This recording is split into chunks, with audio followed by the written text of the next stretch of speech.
Hey, ladies and gentlemen, this is Carmine Sabia for Explain America, and the judge in the trial of Donald Trump in New York, the one who gave the near $400 million verdict, he just got more bad news. It keeps piling on for him. Before we get started, please make sure you like, comment, share, and subscribe. Those little things really help us out, and they help our channel continue to grow. So Judge Engoron, he gave that $400 million verdict, and he thought that would be the end of Trump. I think he thought that would break him. But Fox News had an interview with Alina Habba, the attorney for Donald Trump, and she explained that's the furthest thing from the truth. Trump has the money to pay it if he has to, but that's not what's going to happen. Trump's going to use that money to appeal the case.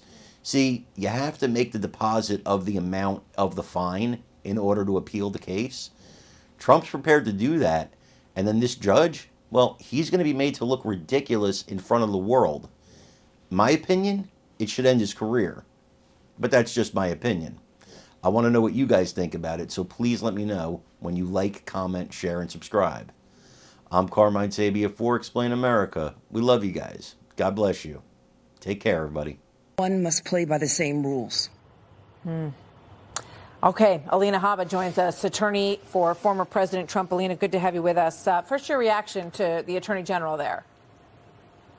I'm glad you asked, Martha. Nobody is above the law. I would just like these left-winging DAs and AGs to show us that. Show us that. I'm inviting you to show me that no one is above the law while we have Hunter Biden, Joe Biden, and all of his friends up in D.C. and the deep state that have not been touched. Show me no one is above the law, Martha, because I'm not seeing that. Do you know what I'm seeing in court in these cases is that everyone is above the law if they're friends with Miss James, if they're friends with D.A. Bragg, and if they're friends with Fannie Willis and Jack Smith.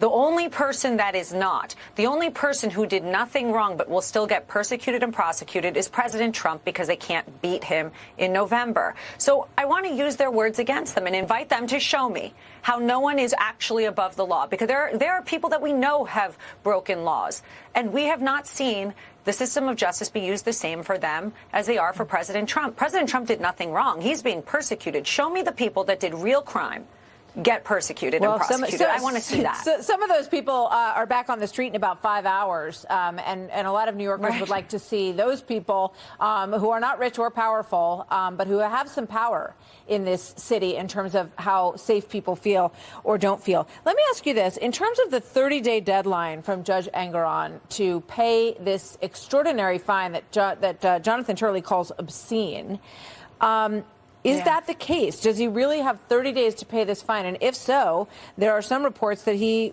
will sell off almost all, if not all, of his New York assets. What can you tell us about that? No, I mean, I would never get into anything privileged, but I can tell you what the rules are. And within 30 days, even if we choose to appeal this, which we will, we have to post the bond, which is the full amount and some. And we will be prepared to do that. But how much is the bond? Well, you have to break it up. So there were obviously individual defendants that got fined. There was the company that got fined. But you're looking at roughly, let's call it close to $400 million for something that he did nothing wrong. Look, it's no coincidence, and I'll say it.